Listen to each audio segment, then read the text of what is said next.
Hello नमस्कार प्यारे विद्यार्थियों। आज की इस क्लास में, आज की इस वीडियो में हम लोग जो है पढ़ने जा रहे हैं एक बहुत ही सुंदर सा पोयम, जिस पोयम का नाम है प्यारे साथियों गॉड मेड द कंट्री। और इसके लेखक है बहुत ही बेहतरीन कवि विलियम कॉपर। अब प्यारे साथियों जो है यहाँ पे एक शब्द से मैं आपको परिचित करा देना चाहूंगा जो कि बहुत इंपॉर्टेंट है आप सभी के लिए जानना, और वो शब्द है बेटा यहाँ पे कंट्री। देखो यहाँ कंट्री शब्द जो है ना, ये पूरा शब्द है कंट्री साइड, जिसका मतलब होता है विलेज, यानी कि जिसका मतलब होता है गांव। तो यहाँ पे इस कंट्री का मतलब देश न समझे, इस कंट्री का मतलब आप कंट्री साइड यानी कि इसका मतलब आप विलेज समझे तो ज्यादा आपको अच्छा रहेगा और ये कविता आपको समझ में आ जाएंगी। ठीक है, अब यहां देखते हैं, सबसे पहले हम जानेंगे विलियम कॉपर के बारे में। और ये जो छोटा सा तस्वीर लगा हुआ है, यही तस्वीर है सुंदर सा गांव का। विलियम कॉपर का जन्म हुआ था 1731 ईस्वी में और ये डेथ हुआ था इनका 1800 में। His poems have the same taste as Wordsworth's poem. William Wordsworth का नाम तो आप जानते हैं, फादर ऑफ रोमांटिक पोइट्री है, नेचुरल पोएट थे। तो जो टेस्ट विलियम वर्ड्सवर्थ की पोएम्स में मिलता था, वही टेस्ट, वही स्वाद, वही भाव विलियम कॉपर की कविताओं में भी मिलता है। इन हिज पोएम्स, इनकी कविताओं में the same deep respect for the rural life, इनके कविताओं में भी वही होता था, गहरा भाव होता था, आदर सत्कार होता था। किनके लिए? रूरल लाइफ के लिए, ग्रामीण परिवेश के लिए। The common people and the lovely quiet landscape as Wordsworth. जिस प्रकार विलियम वर्ड्सवर्थ की कविताओं में सामान्य आदमी, आम आदमी और सुंदर सुंदर शांत, क्वाइट मीन्स होता है बाबू शांत, लैंडस्केप मतलब होता है जमीन, जैसे दिखता था विलियम वर्ड्सवर्थ की कविताओं में, वैसे ही दृश्य दिखता है विलियम कॉपर की कविता में। तो इस पोयम को शुरू करने से पहले आप सिंपल एक बात को पहले जान लो, फिर पोयम को आराम से आप समझ सकते हो।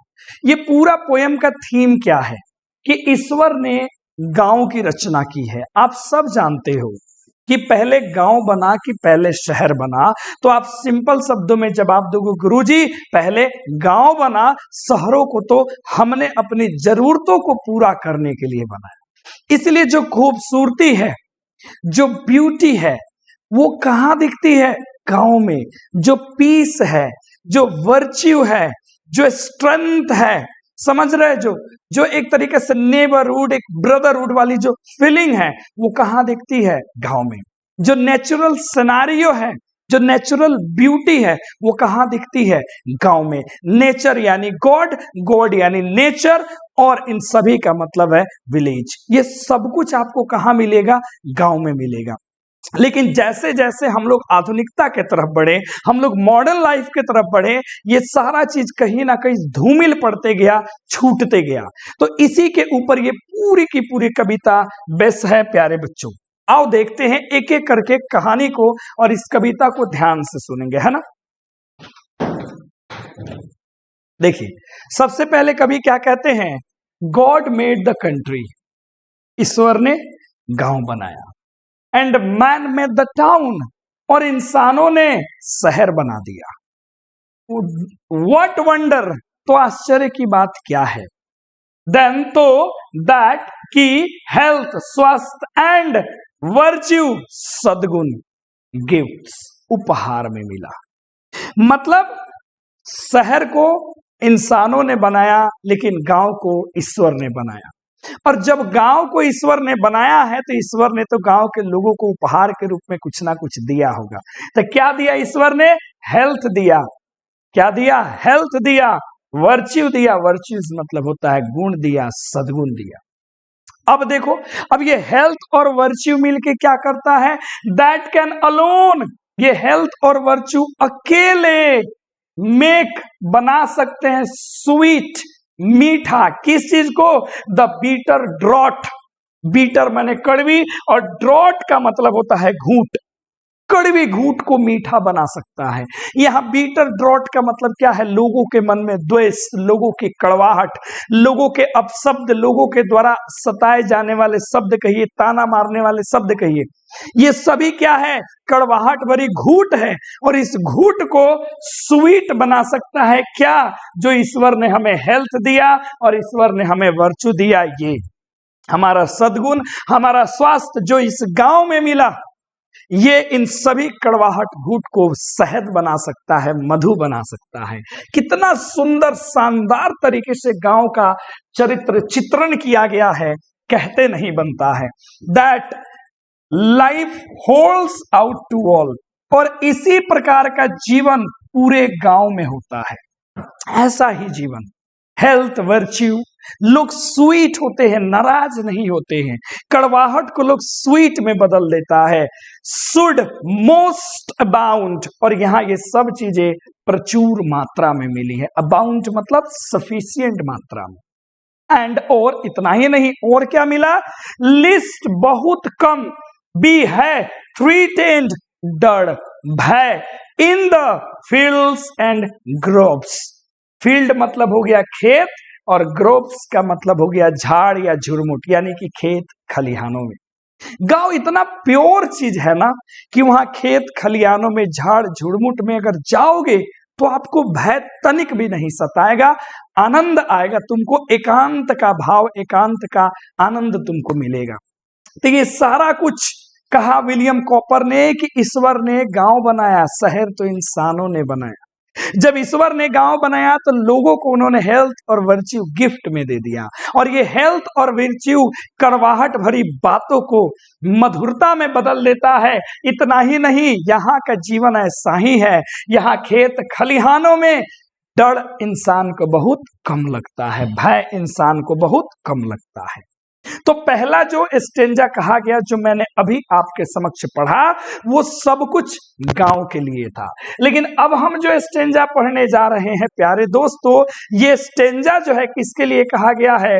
ये टाउन के लिए कहा गया। जो शहरों में बच्चे हैं, बड़े हैं, शहरों में जन्मे हैं, अपने पे गुमान करते हैं, उसी के बारे में लेखक कहते हैं। क्या कहते हैं? भाव देखिए, पजेस, पजेस, और ए मतलब यू, यू मतलब किसको? टाउन के लोगों को कहते हैं। पजेस यू, तुमको मिला है, तुम पर हावी है। क्या? देयरफॉर, इसलिए, you who burn about in chariots and sedans, chariots मतलब होता है रथ, sedans मतलब होता है पालकी। तुम्हारे ऊपर हावी है। क्या? आगे समझ में आएगा। क्योंकि तुम्हारा जन्म ही हुआ है रथों में और पालकियों में, रथों में और पालकियों में। यहाँ इसका भाव बिल्कुल भी रथ और पालकी नहीं है। रथ और पालकी में कौन जन्मेगा भाई? इसका मतलब है सुख सुविधा, वो अनंत सुख सुविधाएं जो शहरों में रहने पे तुमको मिला है। तो सुन लो शहरवासी, तुम्हें तुम्हारा जन्म ही हुआ है, कहते हैं ना चांदी के चम्मच लेके बच्चा जन्म हुआ है, तो तुम भी चैरियट्स और सेडान्स में जमे हो। इसलिए नो, जानते ही नहीं हो, नो फैटिग, फैटिग मतलब थकावट, कष्ट, पीड़ा। ऐ शहर में रहने वाले लोगों, तुम्हारा जन्म तो सुख सुविधाओं में हुआ, तुम बड़ी बड़ी गाड़ियों में घूमते हो, तुम क्या जानो थकावट क्या होता है। तुम्हें यहां से 1 किलोमीटर दूर जाना हो बाइक से चले जाते हो, कुछ दूर जाना हो तुम तुरंत कार से चले जाते हो, ज्यादा दूर जाना हो ट्रेन प्लेन से चले जाते हो, तो तुम्हें थकावट कहां से होगी। जानना है तो शहरों में जाओ, जहां ये सुविधाएं नहीं है, लोग कोसों दूर पैदल चले जाते हैं, उनसे पूछो थकावट क्या होती है। वाह, आनंद विभोर हो गया मन के पढ़ करके लाइंस को। बट किंतु दैट ऑफ आइडलनेस, आइडल्स माने क्या है? आइडलनेस का अर्थ होता है प्यारे दोस्तों आलस, आलस्य। अब कुछ लोग समझते हैं कि मुझे जो ये सुख मिला है चैरियट सेडान्स, हम थकते नहीं हैं, हमारे लिए अच्छा है। अरे बेवकूफ, ये तुम्हारे लिए आलस्य है, तुम आलसी हो। ये चीज बताता है कोई बड़ी चीज तुम्हें नहीं मिली। एंड टेस्ट नो सिंस, और तुमने वो दृश्य भी तो नहीं देखा, उसका स्वाद भी नहीं लिया जो गांवों में है। यानी कि शहर में पलने बढ़ने वाले लोगों को डायरेक्ट ये बोल रहे हैं, कटाक्ष कर रहे हैं कि तुमको जो सुख सुविधा मिलनी है, रे पागल, तुम आलसी हो। तुमने कहाँ गांव का वो सीन देखा? नहीं देखा बिल्कुल। अब कहते हैं कि बट लेकिन such as art countries, art countries मतलब होता है कल्पना करना। possess you still your element there only can you sign। कह रहे हैं कि सुनो, कल्पना करो, ये सारा चीज तुम में भी है। possess you, तुम में भी है। योर एलिमेंट, तुम्हारे तत्व में है। क्या? ये खुशी, ये थकावट, ये आनंद तुम में भी है। देयर जरूरत है, कैन यू साइन, यहां पे लिखता है, और यही एलिमेंट साइन करेगा जो तुम्हारे अंदर में है, लेकिन तुमने अपने अंदर के उस तत्व को पहचाना नहीं। कह रहे हैं कि देयर माइंड्स लाइक योर्स, तुम्हारे जैसा मन कैन डू नो हार्म, कोई हानि नहीं पहुंचा सकता है गांव को। यानी कि इन्होंने सारा खेल बता दिया मन का, ये सारा मन का खेल है।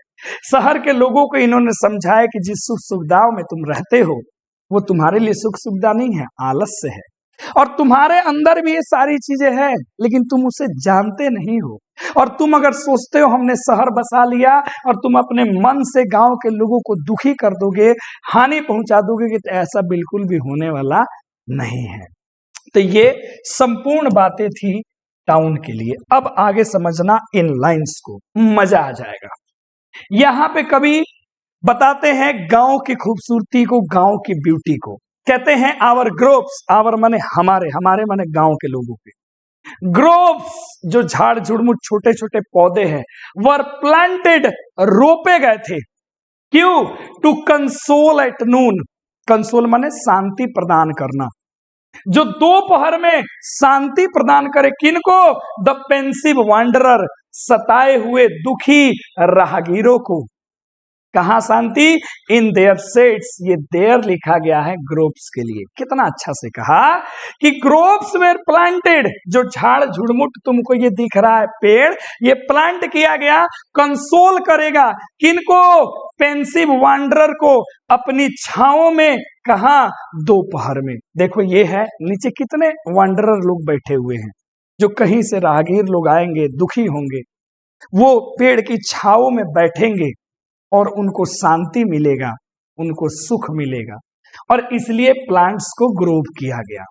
आज की जो बर्निंग इशू चल रही है, इतना ज्यादा टेम्परेचर, देखो पहले ये पोएम्स में लिखा जाता था।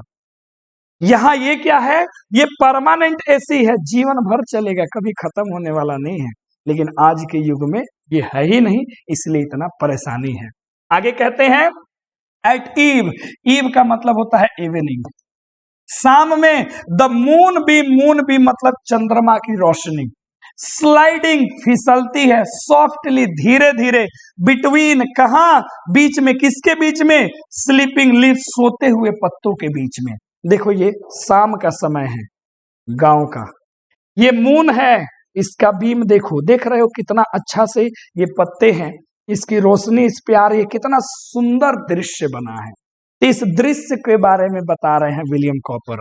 और क्या कहते हैं? दे विश बर्ड्स वार्बलिंग, वार्बलिंग मतलब होता है चर्पिंग या ट्विटरिंग, चहचहाना, और पक्षियां भी चहचहाती है। ऑल द म्यूजिक, और इससे एक संगीत मिलता है। यानी कि शाम के समय में ये खुशनुमा माहौल बनता है कि जब पत्तियों से फिसलती है चंद्रमा की रोशनी, और उस समय पक्षियां गाती है, ये संगीत होता है गांव के शाम का। देख रहे हो खूबसूरती? ये है गांव। ये क्या है? गांव। अब आइए अंतिम स्टेंजा की तरफ बढ़ते हैं। अंतिम स्टेंजा में कभी कंपैरिजन करते हैं कि गांव में क्या है और शहर वालों ने क्या से क्या कर दिया। कहते हैं वी कैन स्पेयर, स्पेयर का मतलब होता है बिना किसी चीज के रह लेना। यहाँ पे हमने भी लिखा है जिसके बिना काम चल जाए, तो वी कैन स्पेयर, हम लोग किसी के बिना रह सकते हैं। किसके बिना? The splendour of your lamps. Lamps का मतलब समझ ही गए, लाइट से लेना देना है। स्प्लेंडर माने चकमकाहट।